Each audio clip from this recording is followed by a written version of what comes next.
partner of the U.S. Commercial Service and work closely with their teams across the U.S. Just to give a really quick kind of overview of what we'll be doing here today, I'll be passing it off to Tony Cabellos, who will be and will be kind of providing a very brief kind of overview and roadmap of what's to come. Christian Richardson, who's with us, based out of Arizona, will be going into deeper detail into the Discover Global Markets Advanced Manufacturing conference, which will be taking place February 16th and 17th. Really, this is an opportunity for everybody on the line to learn more about the Discover Global Market series, particularly what Christian and his team are putting together in Arizona.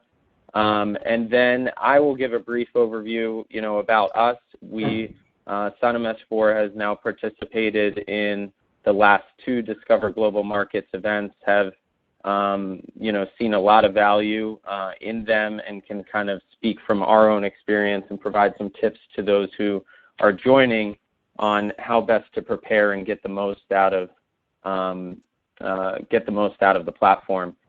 So with that, Tony, maybe I'll pass it over to you to get us started, and Christian can pick us up from there. Thanks, Michael, and thanks everyone on the call for joining this morning and taking time out of your busy day to hear about Discover Global Markets.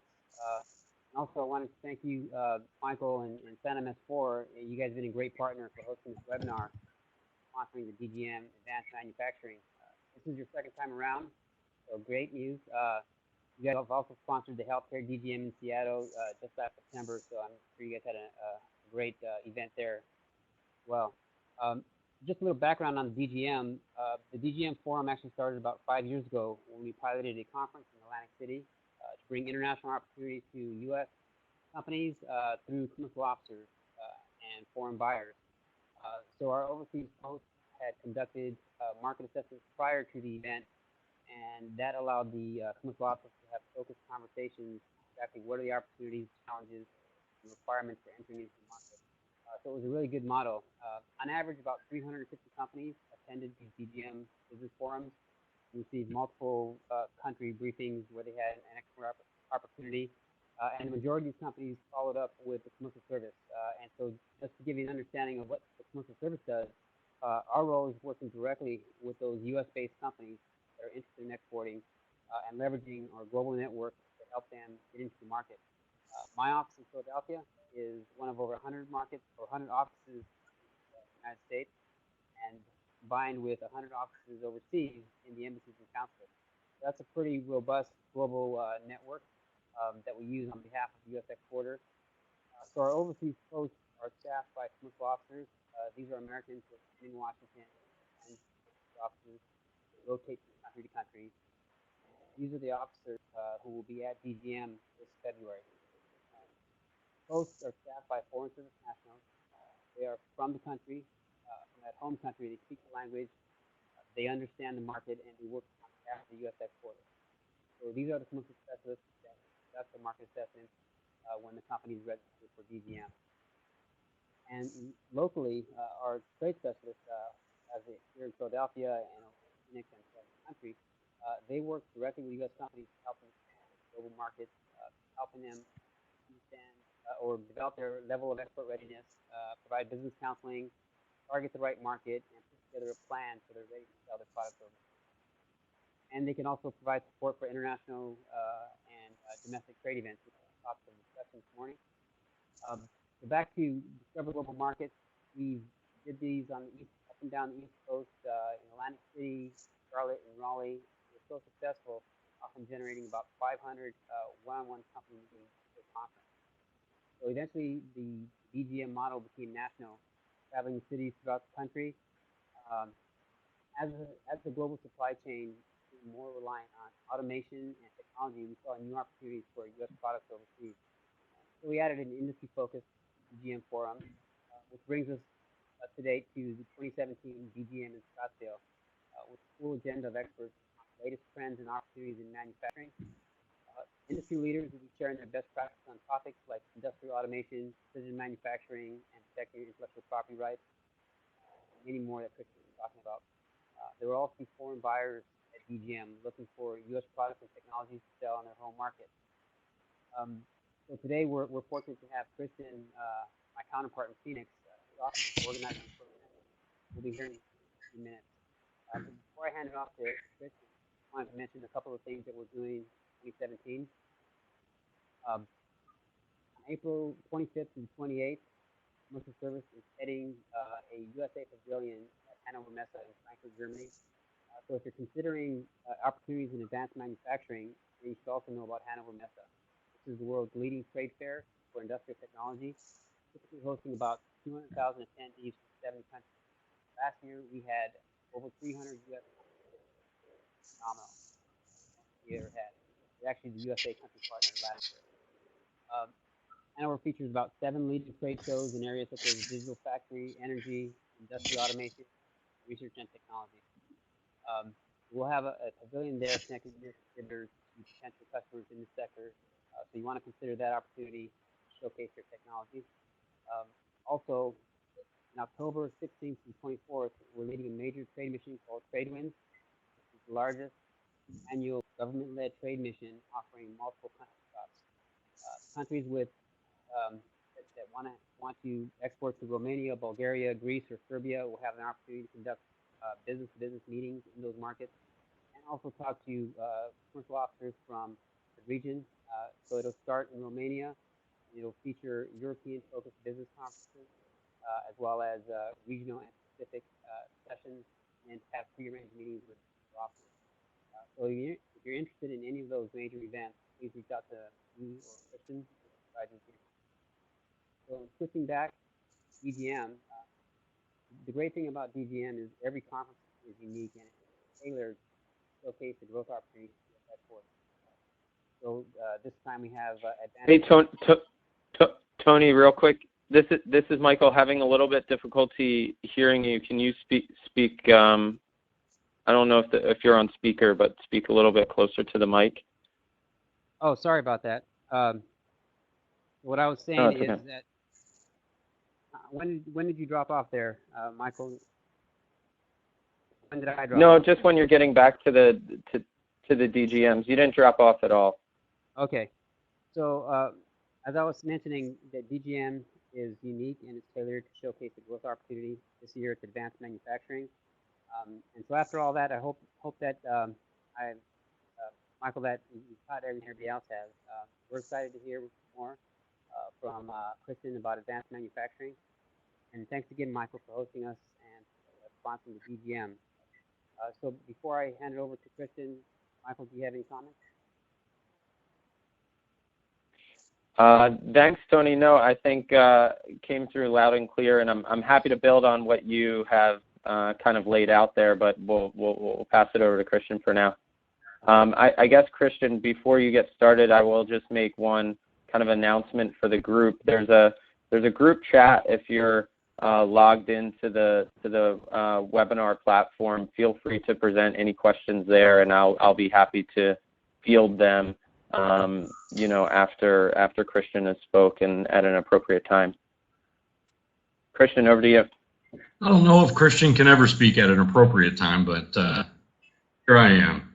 Well, happy 2017 to all, and thank you so much for joining us today. I hope I'm coming through loud and clear. My name is Christian Richardson. I'm the director of the U.S. Commercial Service Operations in the state of Arizona. We do a lot of business in Mexico. State of Arizona with offices in Phoenix and Tucson. Thanks, Michael, for having us on today. We're very happy with our partnership with Sonam S4, and we look forward to having you out here in Scottsdale next month.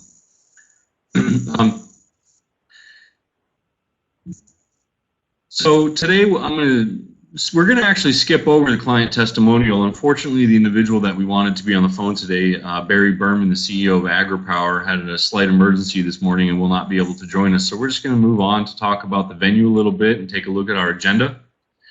Learn a little bit about what the event theme is and who it is that we're trying to help. And then leave you with some important context. And then we'll have a few minutes left over for maybe some Q&A. I hope there's some questions. So a good friend of mine with Hanover Fairs recently we were having a conversation about advanced manufacturing and U.S. supply chain for advanced manufacturing. And we kind of came down to a one-sentence, very clear definition of what it is that we're trying to do for our. And if you can think of companies that go into designing, building, supplying, operating, managing, and increasing efficiencies for factories overseas, those are the companies that we want to come to our event in Scottsdale. And so hopefully that you're one of them, and we'd be very interested in speaking with you. Our event is, as Tony was alluding to, it is the 18th in the Discover Global Markets Business Forum series, going back 5 years now. To give you a little bit of history, Washington, D.C., our headquarters operation, decided that it would be a good idea to have one of these events in the winter. And what better place to have it than in sunny Scottsdale, Arizona? So we graciously volunteered to host it here in our backyard in Arizona. Predicated upon the fact that we focus on the theme of advanced manufacturing because it's significant and it is critical to the U.S. export economy. Our event is, it's really, registration opens on Wednesday, February 15th. There's a few kind of Ask the Experts informal panels that day. But that evening is when things really kick off with a fun networking reception. And then Thursday, February 16th, we'll get started at about 8 o'clock in the morning with some keynote addresses, and then we'll kind of work into the meat and the potatoes of our agenda. And that is, we are going to have our first keynote from Bob Whitwer, which is the Senior Vice President of Advanced Technologies in the Aviation Division for Honeywell Aerospace. In addition, we also have currently, well, we did have the CEO of Siemens USA lined up to co-keynote with him, but unfortunately he decided to retire December 31st. So we're trying to get the replacement from Siemens USA to join us for the event. After that, we will be moving into, like I said, the real crux of our agenda, which is going to be, it's kind of a three-legged stool.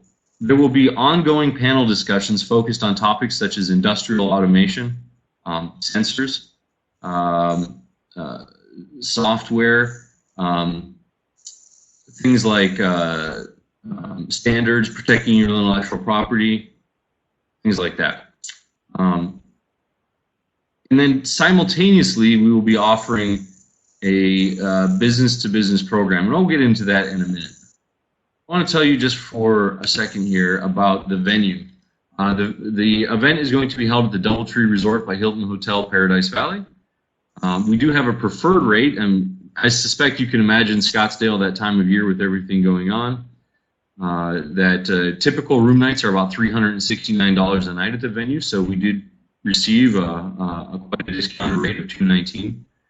And that rate is actually available starting on Sunday, a few days prior to our event kicking off, and going all the way through Saturday night. So some of you may wish to come. In fact, we've been seeing people register already who have decided to come for the entire week and enjoy something at Arizona while they're here. The event is located right on Scottsdale Road, kind of integrated into the Arts District. There's world-class golf all around. The Scottsdale Fashion Center Mall is right across the street, top-end shopping.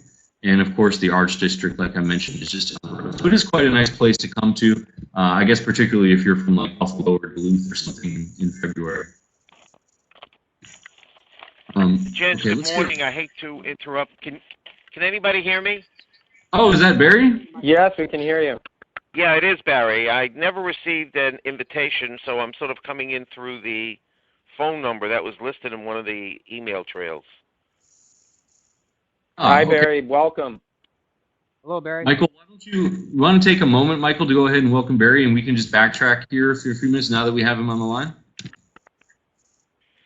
Sure. So I think there was a slide that was taken out of Christian's presentation, and Barry, sorry for the technical difficulties.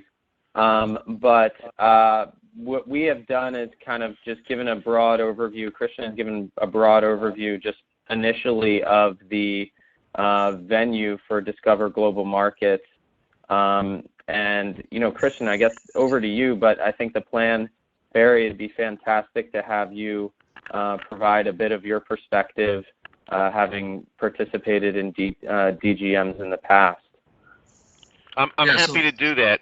What time is the call? Is it now or at 10:30? Barry, it is now. We're live. We're on. Oh, we're on live. Okay. We're live. There's nothing I like more than extended preparation time. Yes. Barry, this is Barry. Okay, you'll let me know when you'd like.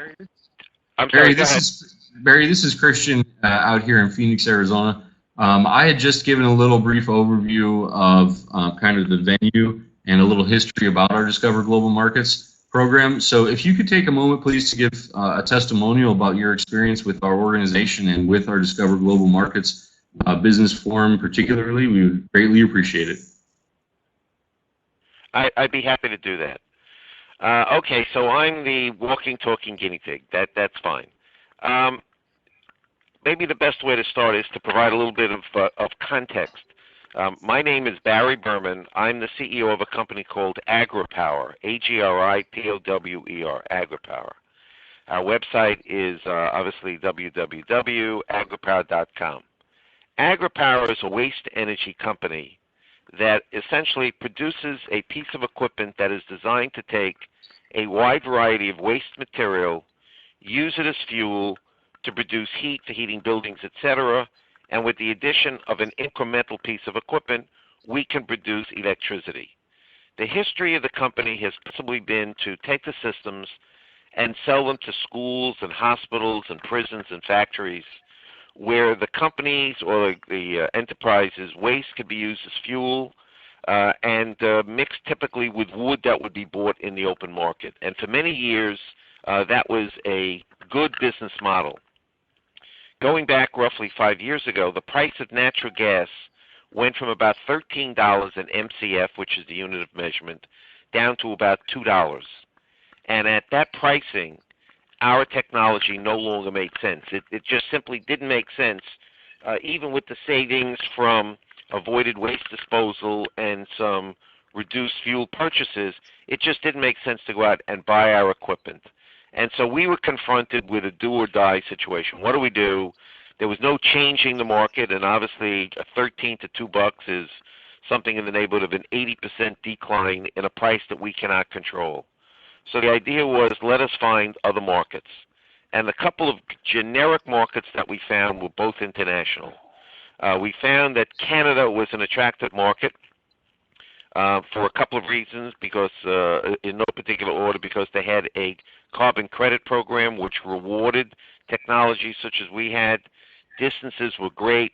It was cold many more months of the year there, and the cost of getting rid of material in Canada was high. So we started to focus on Canada, and roughly about 2 years ago, I went to a small trade show on Long Island, and I saw a Department of Commerce booth that was manned at that point, woman, by Susan Sudoka and Murat Muftari.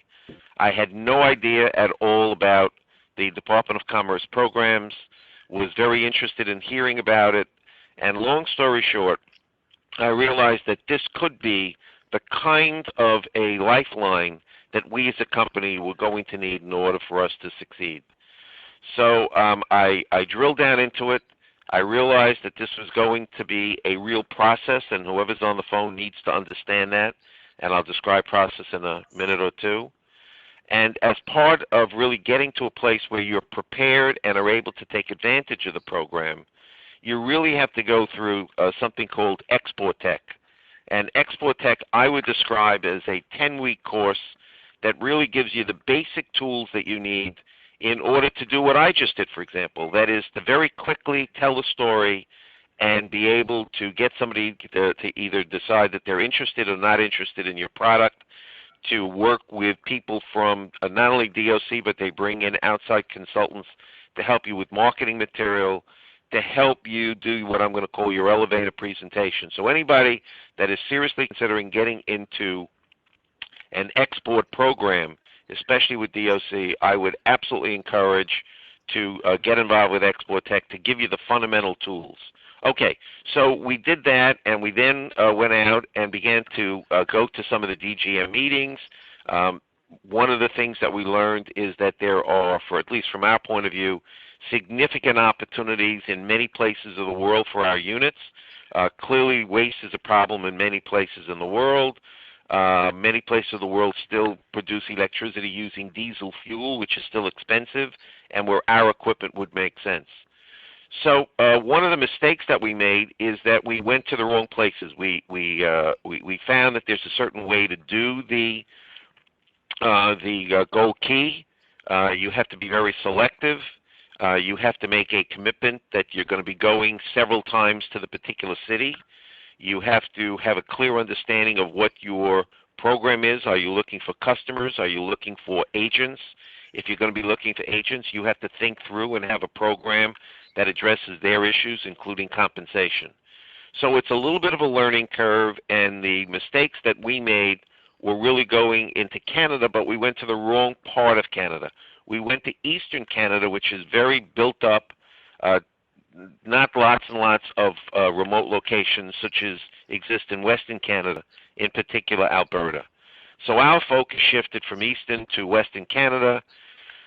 There's a saying that if you don't have any luck, if you don't have bad luck, you don't have any luck at all. We got very close to getting several transactions done last year. That's just when the big forest fire swept through and pretty much burned up all the material that had been stockpiled for us to use. We're able to get back online with those people now because now they have millions and millions of dead trees, but it's challenging. We then also began to explore other markets I'm going to call international markets, places where diesel fuel is really the method of producing power. And again, you have to be incredibly specific. We've gone to several of the DGM meetings. I think it's fair to say, have established personal dialogues and relationships with the trade councils that come from these different parts of the world. So just to sort of pull this together, for anybody that wants to get into the export side of their business, if you've got a successful business in the U.S. and you want to expand into international markets, I think it's a wonderful opportunity and a great program. If you're like me, where we don't have a successful U.S.-based business, and if we don't do export, we're just not going to be around, I think it's critical to go through the process and recognize and understand that probably under the best circumstances, you're talking about a 1 and could be a 2-year process. It takes time to learn the ropes. It takes time to get through Export Tech. By the time Export Tech is done, I think it really wound up being something in the neighborhood of 5 or 6 months. Without Export Tech, I don't think we would have had any of the inroads that we have right now. And just 1 or 2 more final points. Department of Commerce has introduced us to several potential business opportunities rather than merely saying we'll go to a country and do a gold key. They've actually alerted us to certain opportunities that we probably would not have known about that offer us the potential for significant opportunities in terms of business development. So all in all, we're still a work in progress. We are now beginning to focus on the next step, which Department of Commerce recently helped us with. We have been able to obtain some orders from governments or other entities in foreign countries. And now the problem is finding the funding. And we recently went to the PowerGen trade show down in Washington. Department of Commerce, I think, very nicely put on a mechanism where funding sources from different parts of the U.S. government, Power Africa, and other similar organizations were there looking to provide or assist companies like us with funding. So if anybody's interested in working with the Department of Commerce, it is a process. You have to keep going to the DGM meetings to continue the dialogue and the face-to-face meetings, but I think you'll find that given the passage of time, it is rewarding. Just one other point that I will make, and that is there's a certain expense that goes with this. And we're a small company. We don't have the financial resources to bring people on to work exclusively on developing international markets. So what we did is we created a mechanism where we brought 1 or 2 people in. We pay them when they do administrative or other kind of non-commissionable work. when they're working on something through DGM or Department of Commerce that could lead to a commission, we don't pay them for that time. They're entrepreneurial. So by coming up with a mixture of time payments as well as potential commission payments, we were able to come in with a budget that allowed us to continue to pursue the program. So that's my quick story. If anybody has any questions or they want to reach me, you can do that through our website, which is agripower.com. My contact information is there. I'm going to shut up at this point and find out if anybody's got any questions. Okay, Barry, this is Michael from Sonom S4. Thank you so much for your overview of the company, and I think it's always good for companies to hear how other companies utilize different service providers, and in this case, the U.S. government and all the resources that they have, not only domestically here, but kind of across each of these markets as well. So what we're going to do, if you could hang on with us, we'll be taking Q&A after I, go through a few slides. Sure. In a little bit of time. Christian, I'll turn it back over to you just to give finish out what everybody can expect to see at the DGM in Arizona. Sure. And thank you, Michael. I'll make this pretty quick here so we can get to the Q&A. So companies that participate will have the opportunity to sit down across the table for about 15 to 20 minutes with commercial specialists or commercial officers from U.S. embassies or U.S. consulates in 22 countries that you see on the screen in front of you. I think it's important to note that there are 3 countries which are in many aspects the most important for advanced manufacturing in the world, being China, Germany, and Mexico.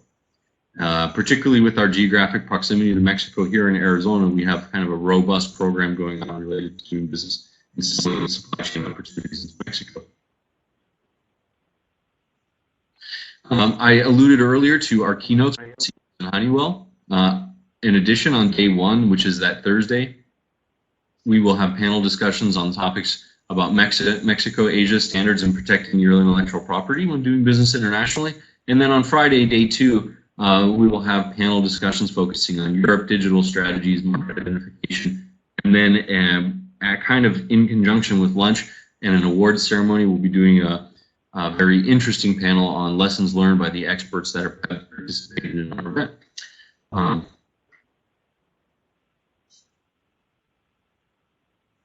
also wanted to mention that I think one of the most interesting opportunities for companies coming to Scottsdale for our event will be related to our B2B meetings. So companies can have, our U.S. companies, our suppliers that are coming to Scottsdale could also have an opportunity to sit down across the table from a buyer or purchasing manager or supply chain manager from one of, right now it's currently 12 companies that are coming from 4 different countries, being Mexico, Canada, Taiwan, and Japan. We do have a list of those companies available. If you're interested, we can share it with you, and you can make a decision whether or not you might like to come just for that reason alone. All of these parts, the panel discussions, the one-on-one meetings with commercial specialists from overseas, and the B2B meetings will be taking place simultaneously.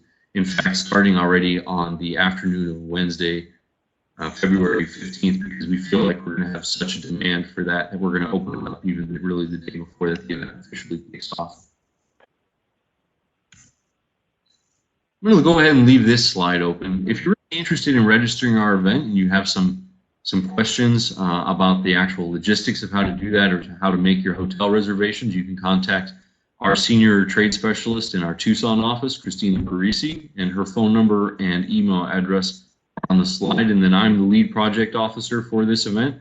If you have any program related questions or any concerns about what you might have heard today that I can answer you, please feel free to give me a call or send me an email. And with that, Michael, I'm going to turn things back over to you.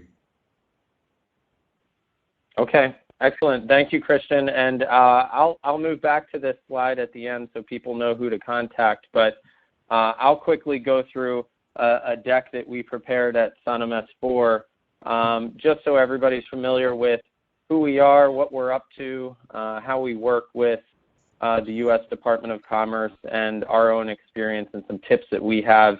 I thought Barry did a fantastic job and provided some really good guidance in terms of tips for how to best utilize the U.S. Commercial Service, and particularly what to get out of these Discover Global Markets events. First, about SunMS 4, we were founded in 2008. We are a single window support organization focused on market entry. We have helped over 250 organizations set up their operations globally. Right now we're active in Australia, Brazil, Canada, China, Colombia, Eastern Europe, France, Germany, Hong Kong, India, Indonesia, Italy, Malaysia, Mexico, Russia, UAE, Singapore, Thailand, UK, US, and Vietnam. We really kind of see ourselves, and why we've formed a strategic partnership with the U.S. Department of Commerce is the next step from Gold Key, the next step from a lot of the fantastic resources that are available through the U.S. government. And that includes everything from, you know, handling payroll issues, accounting issues, cross-border banking, tax. All of these issues we essentially put under one roof, so that mostly and most of our clients are mid-market companies, so that they're not having to manage 6 or 7 different service provider relationships when they're trying to enter one market. What we've found is most of the teams from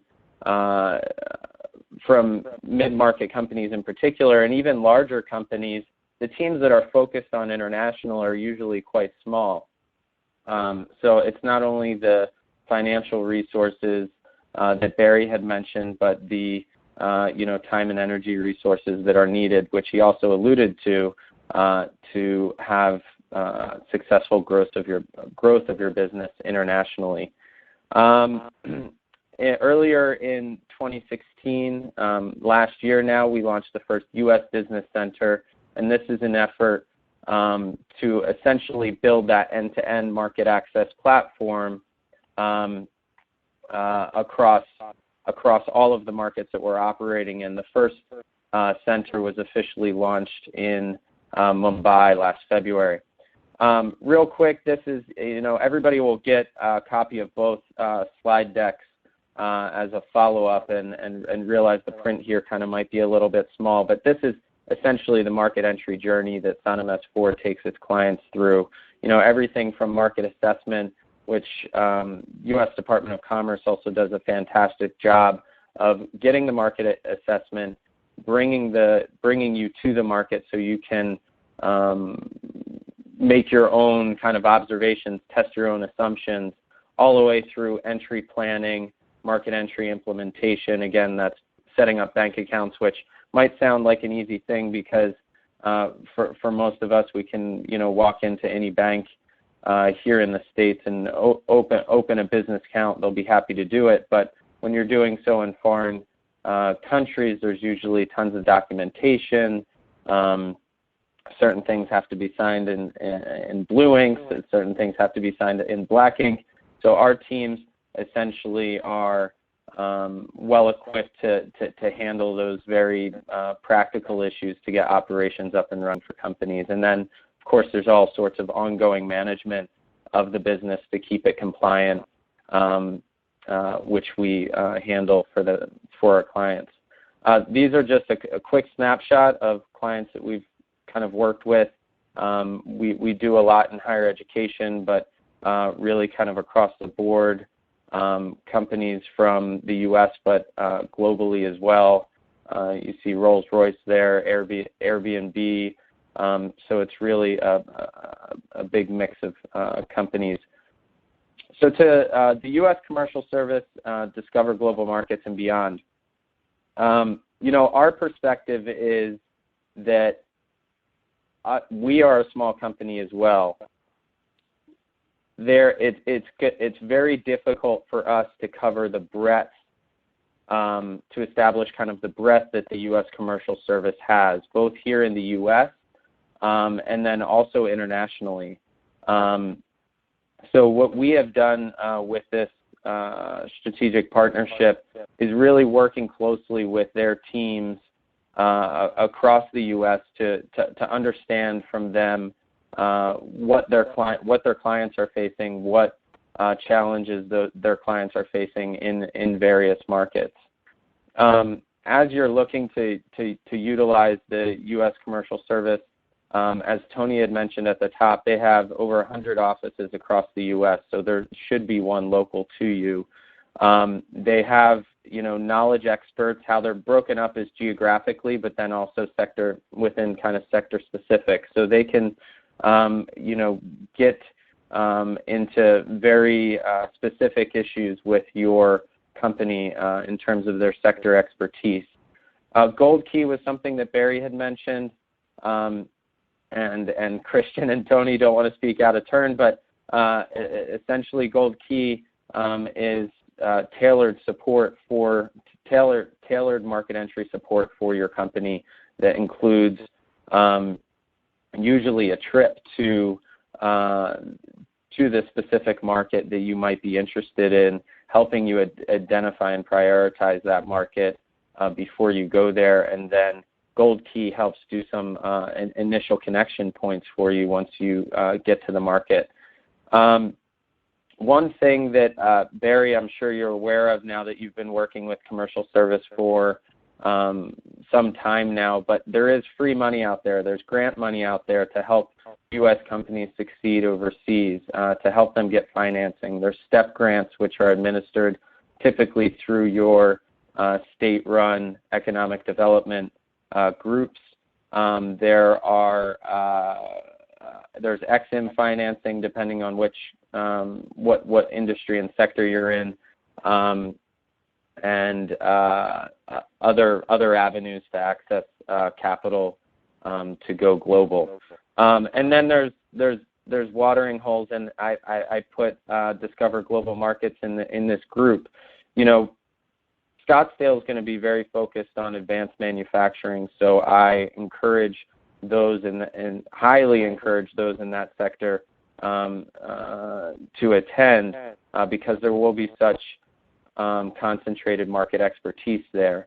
But if you are at the stage in your development where you are serious about going international, whether you are in advanced manufacturing or in retail or in tech or otherwise, I'd still consider attending the Discover Global Markets just because who it's bringing together. It's bringing together experts from across the U.S., but then, as Christian said, across the globe. So it's a fantastic opportunity to really sit down with somebody who is, living in Germany, living in India, living in Brazil, to again kind of test your assumptions of whether or not the market is right for your business and growth for your business. The other benefit of attending these events is all of the service providers like Sonim S4. A lot of them are sector agnostic in terms of their ability to support companies going global. So they all will typically also be at these conferences, and Christian met the Meet the Expert session. They tend to be very useful because they're typically very targeted and tailored, allows the participants to have kind of one-on-one time with experts to walk them through various issues. So FedEx, for example, I know is a regular sponsor of the Discover Global Markets and participates regularly in the Meet the Expert portion. Just kind of wrapping things up here, again, as Tony had mentioned, we participated in the healthcare one out in Seattle, Smart Cities in Chicago, and my colleague Ken Silverman, who is the head of our North America operations, will be in Scottsdale potentially with our CEO, Adrian Mutton, as well. So, I think we've gotten to, understand these events and how to find growth not only for, kind of our company and the visibility of the U.S. business centers and their value to U.S. business, but have some tips just generally to share with you all after seeing just kind of the flow of these and how they work. Tips in terms of your preparation, and Barry, I think you did a fantastic job of kind of alluding to a lot of these.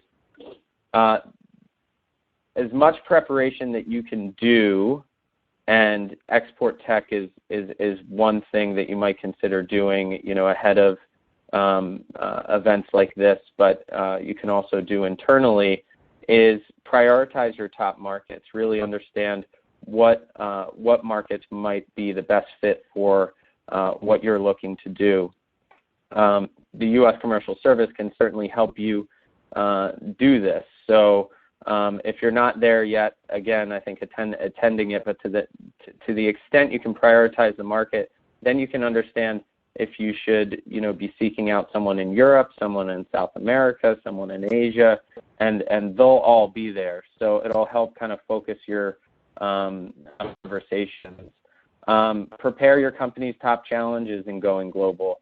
Coming to the conference with a maybe one-pager plan that includes just a quick briefing about the company, your initial assumptions and challenges, having that to be able to kind of hand off to folks that you're meeting with will give them something to kind of easily be brought up to speed and diagnose essentially potential solutions that you can do in taking the business forward. Again, I already mentioned the Meet the Expert, so I won't speak too much more on that. And then attend sessions that might be kind of hitting the mark for you, but also look at sessions that might not be specifically relevant, but tangentially relevant to your business, because really the Discover Global Markets are a great opportunity to learn from what other businesses are doing overseas. So really, a lot of the sessions, I would think, depending on what stage you are in your business's development, there'd be a lot to kind of glean from in terms of the experience. One final note that I will make is that going international does take a serious commitment, both time and financial, from the company. And I think, Barry, you did a really good job of laying out what that commitment is. But things take time. In my experience doing business internationally now, is things take time. You need to have patience. You need to have kind of persistence, and you need to have the right kind of support to be able to put you in a position to give you the highest probability of succeeding. But with the support of the commercial service and, with U.S. business centers being rolled out across the 20 various markets that I had mentioned, that support is there for you, so encourage you to utilize it. With that, maybe I'll kind of stop, and if there's any questions from the group, I'll be happy to field them at this point.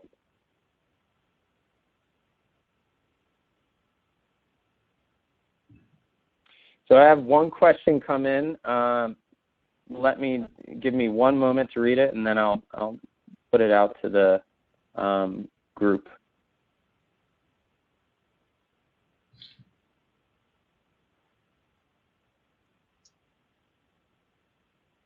Okay, so this question's about SOTM S4, and I'm happy to take it offline, but I am familiar with U.S. Commercial Service and use Gold Key many times in several countries. What's the role of SOTM S4, and how do you add value? Quickly with that, as I see it, I think the commercial service again, brings companies to the market, gets them familiar with the market, connects them with potential partners. But when you get down into the nuts and bolts of doing business in China, India, or elsewhere, there's all sorts of compliance issues, accounting compliance. There's best practices in terms of payroll and HR. So if you're at the stage of expanding your actual operation and needing to open, a bank account, all of these nitty-gritty issues are what SONIM S4 is there to support companies with, and they're usually issues that end up tripping many companies, especially small mid-market companies, up because they don't have the expertise necessarily to handle. I think another thing that in terms of the value add from SONIM S4, it's that you can go into a new market and work with a legal advisor, an HR advisor, a payroll company, a accounting company, and you might kind of start with a legal advisor and then realize, oh, we need somebody on HR, so now we're working with another HR group, and now we need someone on payroll, and now we need an accountancy, and our accountancy can't be the same as our auditor, so we're working with 2 accounting firms. And as you kind of add it up, you're having to manage multiple service agreements. U.S. Business Centers and SONIM S4 essentially brings all of that expertise under one roof, which also mitigates the risk of anything kind of dropping through the cracks, and the accountant saying that the legal folks should have covered that, the legal folks saying the HR team should have flagged that. So SONIM S4 really sees itself as kind of the partner throughout to be able to ensure the successful market entry of the companies that we represent.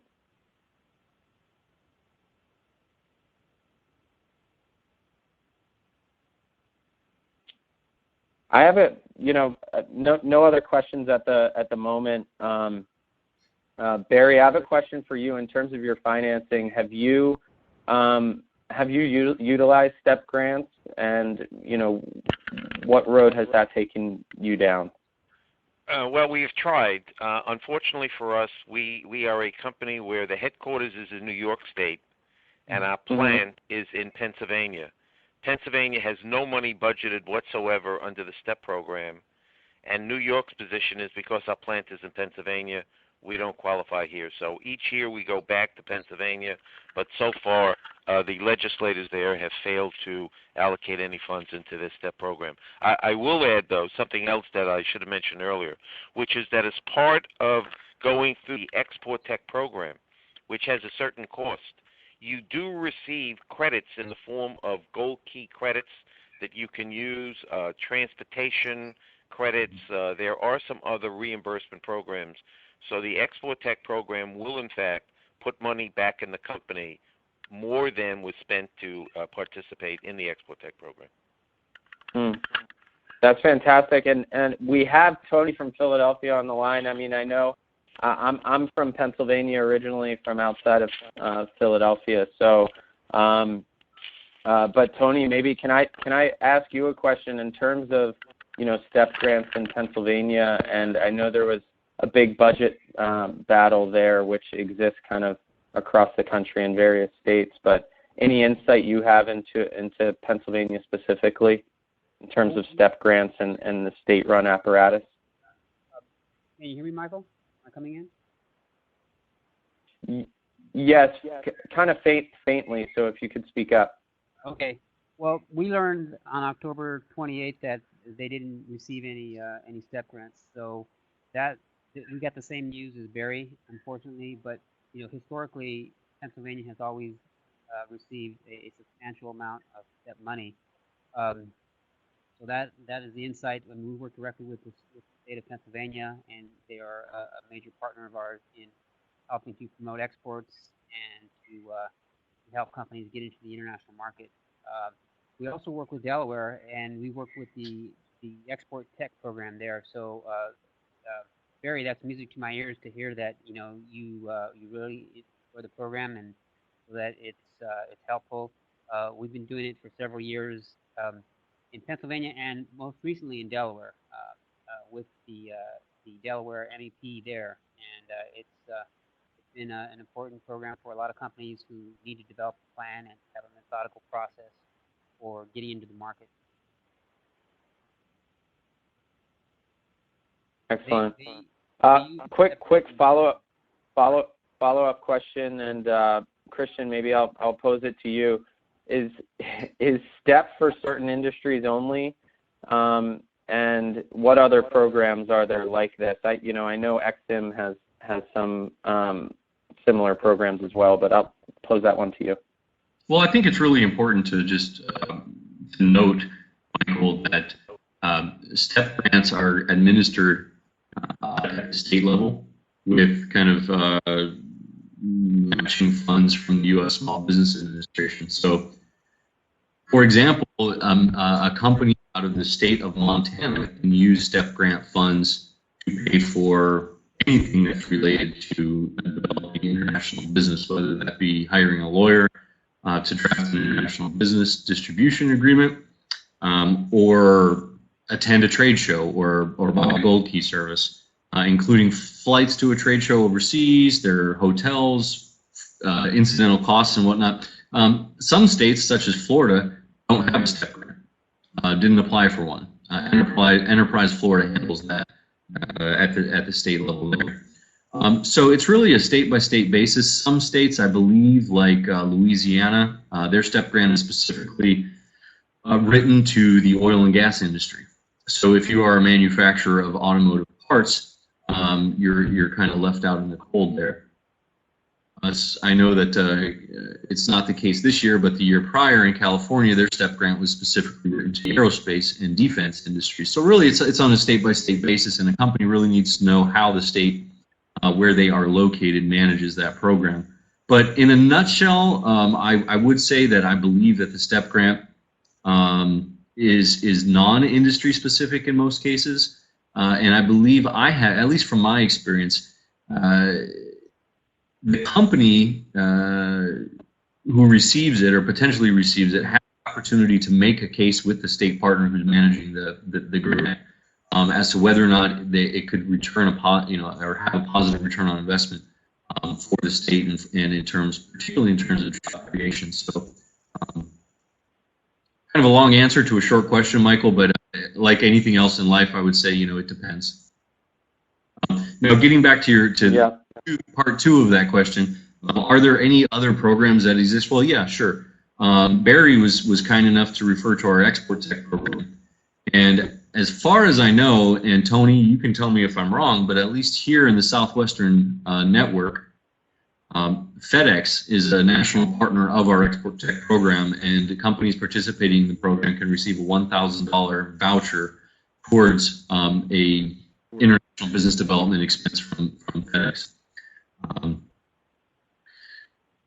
There are also opportunities for companies to leverage tools offered by the Export-Import Bank of the United States, and that's almost always related to one of two things: either obtaining working capital guarantees and or export credit insurance policies. So if a company has the potential for an outstanding international receivable, it's well worth it to go look at what options the United States government has to insure that receivable, so that a company can continue operations and be able to actually obtain working capital by leveraging that insured receivable. And if you're not familiar with programs offered by the Export-Import Bank, I highly suggest that you contact your local U.S. Export Assistance Center. Contact information is available at export.gov, and you can click on the Locations tab. Excellent.